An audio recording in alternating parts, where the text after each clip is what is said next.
فساد مچائیں گے اور خون خرابہ کریں گے، وَنَحْنُ نُسَبِّحُ بِحَمْدِكَ، حالانکہ ہم آپ کی تسبیح، آپ کی تعریف اور آپ کی تقدیس بیان کرتے ہیں. اور انی اعلم ما لا تعلمون، اللہ تبارک و تعالیٰ نے کہا کہ میں جانتا ہوں ان چیزوں کو جو تم نہیں جانتے ہو. وعلم آدم الاسماء كلها ثم عرضهم على الملائکہ، اور اللہ تبارک و تعالیٰ نے آدم علیہ السلام کو تمام چیزوں کے نام سکھلایا. تو یہاں پر ایک سوال پیدا ہوتا ہے، جب اللہ تبارک و تعالیٰ نے آدم علیہ السلام کو سکھایا تو کیا فرشتوں کو نہیں سکھایا؟ اب یہ سوال پیدا ہوتا ہے کہ آدم کو کیوں سکھایا، فرشتوں کو کیوں نہیں سکھایا؟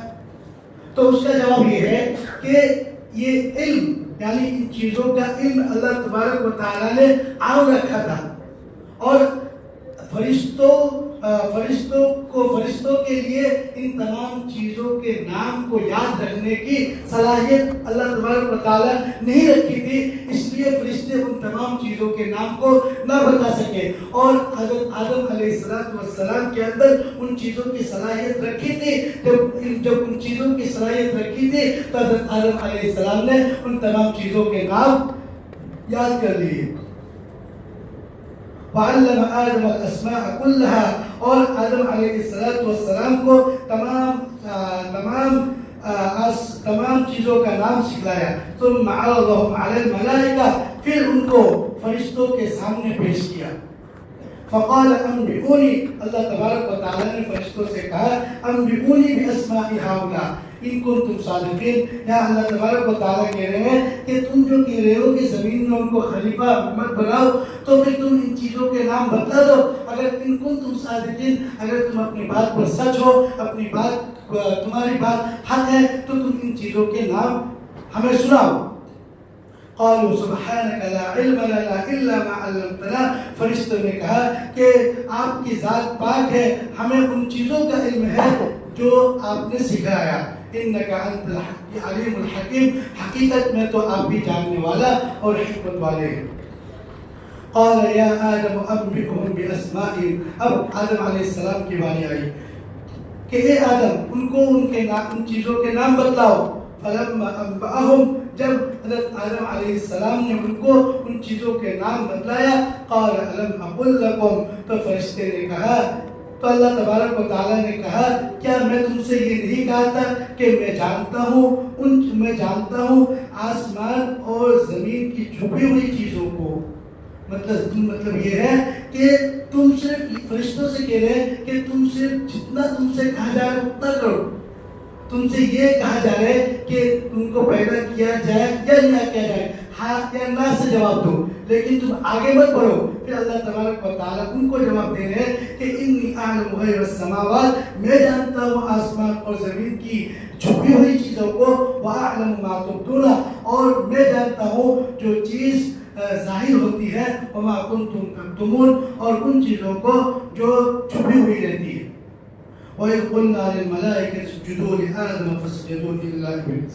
جب اب یہاں پر یہاں سے اللہ تبارک و تعالیٰ یہ بتلا رہے ہیں کہ جب آدم علیہ السلام کی فوقیت ظاہر ہو گئی، یعنی آدم علیہ السلام کو بلند مرتبہ اور بلند رتبہ مل گیا، تو فرشتوں سے کہا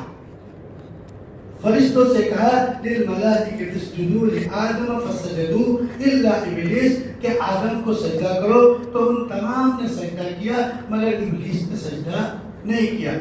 ابا واستکبر، اس نے انکار کیا اور تکبر کا اظہار کیا، وکان من الکافرین، تو وہ کافروں میں سے ہو گئے. اب یہاں پر ایک بات آتی ہے کہ حضرت آدم علیہ السلام کو سجدہ کیوں کیا؟ تو مطلب کیا ہوا کہ کیا پھر حضرت آدم علیہ السلام انسان تھے تو انسانوں کو تو سجدہ نہیں کیا جاتا ہے، تو پھر حضرت آدم علیہ السلام کو فرشتوں نے سجدہ کیا کیوں؟ تو اس کا جواب یہ ہے کہ یہ سجدہ تعظیمی تھا. سجدہ تعظیمی کا مطلب یہ ہے کہ حضرت آدم علیہ السلام کو جو فرشتوں نے سجدہ کیا، یہ ان کے عظمت کے طور پر، ان کی فوقیت کے طور پر، ان کے اعلیٰ رتبہ اور اعلیٰ مقام کے طور پر، ان کے اعلیٰ مقام کے طور پر. تو کیا اب وہ سجدہ اس زمانے میں جائز ہے کسی کو سجدہ کرنا؟ تو اس زمانے میں یہ سجدہ تعظیمی جائز نہیں ہے. اور دوسرے حضرت کیا معلوم کہ حضرت آدم علیہ السلام کو اللہ تبارک و تعالیٰ نے جو شریعت دی تھی اس میں یہ چیز جائز تھی. جیسے حضرت یوسف علیہ السلام کے بارے میں آتا ہے کہ جب حضرت یوسف علیہ السلام کئی سال جیل میں رہے اور پھر ان کے بھائیوں نے حضرت یوسف علیہ السلام کے پاس راشن وغیرہ لینے کے لیے گئے تو ان تمام بھائیوں نے یوسف علیہ السلام کو دیکھ کر سجدے میں گر گئے. تو ان کی شریعت میں بھی وہ سجدہ تعظیمی جائز تھا. اور اب شریعت محمدی میں سجدہ تعظیمی بھی جائز نہیں ہے. یعنی کسی کے سامنے ہم سر کو جھکا نہیں سکتے ہیں, کسی کے سامنے ہم اپنے سر کو خم نہیں کر سکتے, نہیں جھکا سکتے ہیں, صرف اللہ تبارک و تعالیٰ کے سامنے جھکا سکتے ہیں. یہ سجدہ تعظیم کے طور پر بھی کسی کے سامنے نہیں جھکا سکتے ہیں. وَقُلْنَا يَا آدَمُ اسْكُنْ أَنْتَ وَزَوْجُكَ الْجَنَّةَ وَكُلَا مِنْهَا رَغَدًا حَيْثُ شِئْتُمَا. اور ہم نے کہا اے آدم تو اور تیری بیوی جنت میں رہ اور وہاں جو چاہے کھاؤ پیو. وَلَا تَقْرَبَا هَٰذِهِ الشَّجَرَةَ اور اس درخت کے قریب مت جاؤ. فَتَكُونَا مِنَ الظَّالِمِينَ ورنہ تم ظالموں میں سے ہو جاؤ گے. مطلب یہ ہے کہ جب اللہ فرشتوں نے سجدہ کر لیا اور حضرت آدم علیہ السلام کا مقام اور مرتبہ بڑھ گیا تو پھر اللہ تبارک و تعالیٰ نے ان سے کہا کہ اب تم زمین میں کھاؤ پیو رہو, تم جنت میں کھاؤ پیو عیش کرو, لیکن اس درخت کے قریب مت جانا. اور شیطان اسی وقت قسم کھا رکھا تھا جس کا تذکرہ آگے آ رہا ہے. یہ لمبی تفسیر ہے, اس کو جب وہ آیت آئیں گی تو بتائیں گے کہ جب وہ فرشتوں جب ان کا مقام اور مرتبہ بڑھ گیا تو فرشتوں نے مقام بڑھ گیا تو اللہ تبارک و تعالیٰ نے ان کو جنت میں رہنے کا حکم دیا, لیکن ان درختوں کے قریب مت جانا. مطلب ان دونوں کے قریب درختوں کے قریب مت جانا. اب وہ درخت کون سا درخت تھا؟ تو ایک روایت کے مطابق اور ایک قول کے مطابق وہ درخت گیہوں کا تھا, اور ایک قول کے مطابق وہ کھجور کا تھا, اور ایک قول کے مطابق یہ انجیر کا تھا. خلاصہ یہ ہے کہ حقیقت حال صرف اللہ تبارک و تعالیٰ کو معلوم ہے کہ وہ درخت کون سا تھا. البتہ علماء نے الگ الگ رائے ظاہر کیا. هذه الشجرة فتكون من الظالمين. تو جب شیطان نے حضرت آدم علیہ السلام کو بھٹکایا کہ اللہ تبارک و تعالیٰ نے تمہیں اس درخت سے جانے کے لیے اس لیے منع کی ہے کہ اگر تم اس درخت کے پاس جاؤ گے اور ان درختوں کو کھاؤ گے تو تم ہمیشہ ہمیشہ جنت میں رہو گے, جس کی وجہ سے تمہیں اس درخت کے پاس جانے سے منع کیا.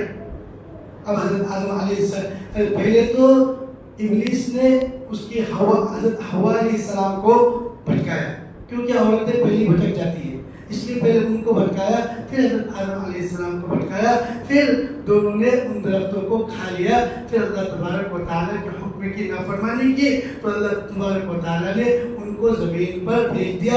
اور یہ بھی اللہ تبارک و تعالیٰ کی مصلحت تھی کہ اگر وہ درخت نہ کھاتے اور وہ زمین پر نہ آتے تو آج ہم لوگ بھی پیدا نہیں ہوتے. یہ بہرحال یہ اللہ تبارک و تعالیٰ کی مصلحتیں تھی. اللہ تبارک و تعالیٰ کی ہوئی باتوں پر عمل کرنے کی توفیق نصیب فرمائے. یہ لمبا واقعہ ہے, انشاءاللہ اب رمضان کی بات کریں گے. اللهم صل على سيدنا وسندنا ومولانا محمد وبارك وسلم. ربنا آتنا في الدنيا حسنة وفي الآخرة حسنة وقنا عذاب النار. ربنا ظلمنا أنفسنا وإن لم تغفر لنا وترحمنا لنكونن من الخاسرين. اللهم احفظنا من كل بلاء الدنيا وعذاب الآخرة. رب اجعلني مقيم الصلاة من ذريتي ربنا وتقبل دعاء. رب اغفر لي ولوالدي وللمؤمنين يوم يقوم الحساب. اے اللہ ہم سب کے تمام گناہوں کو معاف فرما. اے اللہ اس کے بولنے میں اے اللہ جو بھی غلطی ہوئی ہوتا ہے اس کو معاف فرما. اے اللہ یہ تیرا کلام بہت اونچا کلام ہے. اے اللہ ہمارے سوچ اور ہمارے ذہن اس قابل نہیں ہے کہ اللہ تیرے قرآن کریم کو سمجھ سکے. وہ قرآن کریم جس کو لینے میں بہت ساروں نے انکار کر دیا, لیکن اے اللہ تیرا شکر ہے کہ اللہ تو نے ہمارے سینوں میں محفوظ رکھا. اے اللہ جو لوگ یہاں پر بیٹھ کر ان کو سنے ہیں، اے اللہ اس کی وجہ سے اے اللہ ان کے مال جان عزت آبرو میں برکت اور حفاظت عطا فرما. اے اللہ جو مانگ رہا وہ بھی عطا فرما، جو مانگنے سے رہے وہ بھی عطا فرما. سبحان ربک رب العزت عما یصفون، وسلام علی المرسلین، والحمد للہ رب العالمین.